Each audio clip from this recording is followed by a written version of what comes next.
जय श्री कृष्ण दोस्तों, हर हर महादेव। मैं पूनम पांडे आप सभी लोगों का शक्ति कुंज चैनल पे बहुत बहुत स्वागत करती हूँ। सूर्य नारायण पंचदेवों में से एक देवता हैं और ये सभी ग्रहों के राजा कहे जाते हैं। हमारी जो 12 राशियां हैं, इन सभी 12 राशियों में जो है सूर्य नारायण भ्रमण करते रहते हैं, अर्थात हर एक राशि में जो है एक एक महीने वो निवास करते हैं। तो जब सूर्य नारायण एक राशि से निकलकर दूसरी राशि में प्रवेश करते हैं तो इसे संक्रांति कहा जाता है। और जिस दूसरी राशि में वो प्रवेश करते हैं उस राशि के नाम पे वह जो है संक्रांति का नाम रखा जाता है।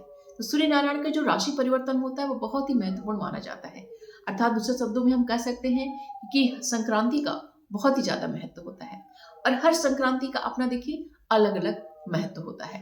तो क्योंकि जब सूर्य नारायण जो है राशि परिवर्तन करते हैं तो उससे हमारी सभी जो 12 राशियां होती हैं वो प्रभावित होती हैं।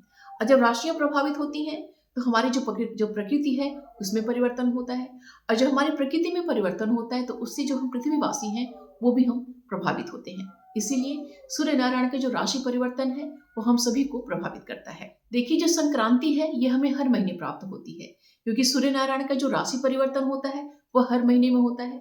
तो आज इस वीडियो में हम लोग बात कर रहे हैं धनु संक्रांति के बारे में। धनु संक्रांति में सूर्य नारायण वृश्चिक राशि से निकलकर धनु राशि में प्रवेश करते हैं और धनु राशि में प्रवेश करने के कारण इस संक्रांति का जो नाम है वह धनु संक्रांति हो जाता है। तो धनु संक्रांति देखिए बहुत ही महत्वपूर्ण मानी जाती है, क्योंकि इस संक्रांति से ही एक महीने के लिए खरमास लग जाता है। अब खरमास लग जाने के कारण एक महीने के लिए सभी जो मांगलिक कार्य होते हैं वह बंद हो जाते हैं, जैसे शादी विवाह, सगाई समारोह, जनेऊ संस्कार, नए गृह में जो है नए घर में जो है गृह प्रवेश आपका है। इसके अलावा जो आपको जो नए व्यापार प्रारंभ किए जाते हैं, सभी जो है मांगलिक जो बड़े बड़े कार्य होते हैं वो सभी जो बंद हो जाते हैं। और इस समय देखिए इस खरमास में जो है पग फेरी का भी कार्य नहीं होता है, अर्थात जो हमारी बहू बेटियां होती हैं जो पहली बार शादी के बाद उनकी विदाई की जाती है तो वो कार्य भी देखिए इस खरमास में नहीं किया जाता है। देखिए, जो धनु संक्रांति जो धनु राशि के जो स्वामी है वह गुरु ग्रह है, और जब सूर्य नारायण धनु राशि में प्रवेश करते हैं तो जो गुरु ग्रह है वो कमजोर हो जाते हैं।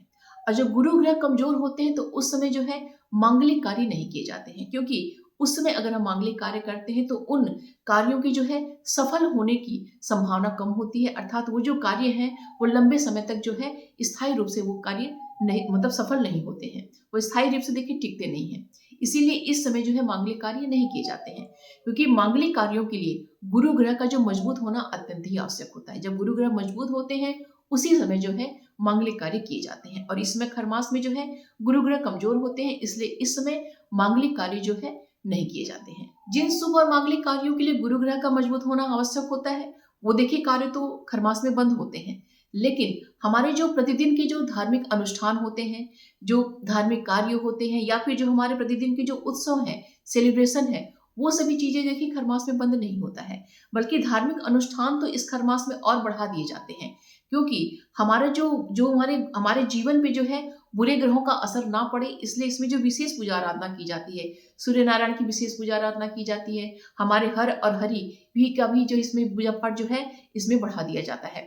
ऐसे ही देखिए जो हमारे डेली की जो उत्सव हैं, जैसे हमारा बर्थडे सेलिब्रेशन है, शादी का जो वेडिंग एनिवर्सरी होती है वो है, किसी का अगर बच्चा हुआ है तो उसकी जो 6वीं का उत्सव होता है, 12वीं का उत्सव होता है, उसका जो सेलिब्रेशन होता है। इसके अलावा जो अगर कोई जो महिला है वो गर्भवती है तो उसका जो बेबी शावर होता है, अर्थात जो उसका गर्भावस्था में गोद भराई का कार्य किया जाता है, वो सभी कार्य तो है।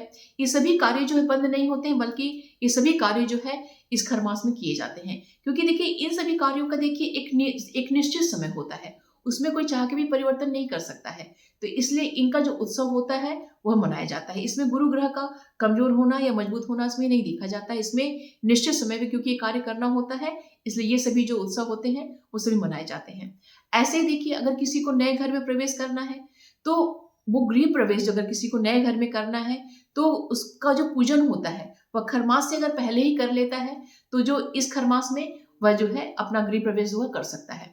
ऐसे ही अगर किसी को नया घर बनवाना है तो खरमास में वो नया घर बनवाना प्रारंभ नहीं कर सकता है, तो उस जो है घर का अगर नींव का पूजन वह खरमास लगने से पहले ही कर लेता है तो फिर जो है खरमास में अपना घर भी वो बनवा सकता है। ठीक है, ऐसे ही देखिए जो अगर किसी का शादी विवाह ठीक हो जाता है तो उसकी जो खरीदारी होती है वो खरमास में प्रारंभ नहीं की जाती है। इसलिए अगर किसी का शादी विवाह ठीक हो गया है तो उससे संबंधित कोई एक दो चीजें जो होती हैं शुभ के लिए खरमास लगने से पहले जो है प्रारंभ कर दी जाती है। तो अगर कोई खरमास लगने से पहले ही एक दो सामग्री जो है शादी से संबंधित खरीद लेता है, तो उसके पश्चात जो है ये खरमास में जो है आप अपनी पूरी जो है शादी ब्याह की खरीदारी आप कर सकती हैं। तो देखिए खरमास को लेके कंफ्यूज नहीं होना है, ठीक है, क्योंकि सभी कार्य जो है, ऐसा नहीं है कि सभी जो कार्य है उसमें जो खरमास में बंद हो जाते हैं। जिनका जो निश्चित समय होता है जिसमें हम कोई परिवर्तन नहीं कर सकते हैं, वो सभी जो है उत्सव, सभी जो सेलिब्रेशन है वो खरमास में अच्छे से मनाए जाते हैं। और जिन कार्यों के लिए गुरु ग्रह का मजबूत होना आवश्यक होता है, उन सभी चीजों के लिए देखिए जो है इसमें पाबंदी होती है, वो सभी कार्य जो नहीं किए जाते हैं। आइए जानते हैं कि 2025 में खरमास कब से कब तक रहेगा और धनु संक्रांति किस दिन लग रही है और धनु संक्रांति का पुण्यकाल और महापुण्यकाल कब है। तो 2025 में धनु संक्रांति जो है वह 16 दिसंबर दिन मंगलवार को मनाई जाएगी। 16 दिसंबर दिन मंगलवार को ब्रह्म मुहूर्त में जो है सुबह में 4:27 पे जो है सूर्य नारायण राशि परिवर्तन कर रहे हैं। अर्थात 16 नवंबर दिन मंगलवार को ब्रह्म मुहूर्त में 4:27 पे सूर्य नारायण जो है वृश्चिक राशि से निकलकर धनु राशि में प्रवेश करेंगे। इस दिन जो है पौष मास के कृष्ण पक्ष की द्वादशी तिथि रहेगी और यह जो संक्रांति है धनु संक्रांति, यह स्वाति नक्षत्र में संपन्न हो रही है। और इस दिन 16 दिसंबर दिन मंगलवार को जो है संक्रांति का पुण्य काल जो है वह सुबह में 6:37 से लेकर दोपहर में 11:54 तक है। और इस संक्रांति का जो महापुण्य काल है वह सुबह में 6:37 से लेकर सुबह में 8:23 तक है। धनु संक्रांति लगने पे जो खरमास प्रारंभ होता है वह 16 दिसंबर दिन मंगलवार से प्रारंभ हो जाएगा, जो कि पूरे 1 महीने तक चलेगा। और जब सूर्य नारायण पुनः जो है राशि परिवर्तन करेंगे, अर्थात जब दूसरी संक्रांति आएगी, तो जो है यह खरमास समाप्त हो जाएगा। ये जो खरमास लगता है धनु संक्रांति में जो खरमास प्रारंभ होता है, जो कि 1 महीने चलता है, यह जो है मकर संक्रांति पे समाप्त होता है। मकर संक्रांति जो है, जो इसमें जो है सूर्य नारायण धनु राशि से निकलकर मकर राशि में प्रवेश करते हैं, तो उसे जो है मकर संक्रांति कही जाती है। और जो मकर संक्रांति है वह 14 जनवरी दिन बुधवार को मनाई जाएगी। तो इस तरह से हम देख रहे हैं कि यह जो खरमास है 16 दिसंबर दिन मंगलवार से लेके 14 जनवरी दिन बुधवार तक मनाई जाएगी।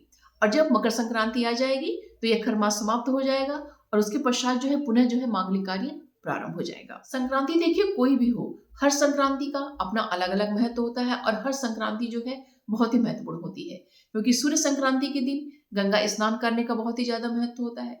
सूर्य संक्रांति के दिन स्तोत्र पाठ करने का, मंत्र जाप करने का, हवन करने का, दान करने का, इन सभी चीजों का बहुत ही ज्यादा महत्व होता है। इससे जो हमारे नवग्रह होते हैं वो धीरे धीरे जो है बैलेंस में आने लगते हैं, उसमें जो है संतुलन स्थापित होने लगता है। इस दिन जो है ईश्वर की सेवा करने से, अर्थात जो धार्मिक अनुष्ठान करने से हमारे जो भाग्य में अवरोध उत्पन्न होता है वह शांत होने लगता है। तो हर व्यक्ति देखिए अपने इष्ट के अनुसार जो है इस दिन जो है विशेष पूजा आराधना करता है। इस दिन सूर्य नारायण की जो है विशेष पूजा आराधना की जाती है, भगवान श्री हरि नारायण की, महादेव की, भगवती दुर्गा की, भगवान गणेश की, सबकी जो है जो जिसके इष्ट होते हैं उसके अनुरूप जो है विशेष पूजा आराधना इस दिन वो करता है, क्योंकि ये जो दिन होता है बहुत ही महत्वपूर्ण होता है। तो उम्मीद करती हूँ कि ये वीडियो आप सभी के लिए बहुत ही हेल्पफुल होगा। इससे संबंधित कोई भी प्रश्न अगर आपका होगा तो कमेंट बॉक्स में मुझसे पूछिएगा, उसका रिप्लाई मैं आपको अवश्य करूंगी। तो वीडियो पसंद आए तो प्लीज लाइक अवश्य कीजिएगा, शेयर कीजिएगा और कमेंट बॉक्स में जो है हर हर महादेव अवश्य लिखिएगा। मिलते हैं अगले वीडियो में। अपना और अपनों का ख्याल रखिएगा। जय श्री कृष्ण। हर हर महादेव।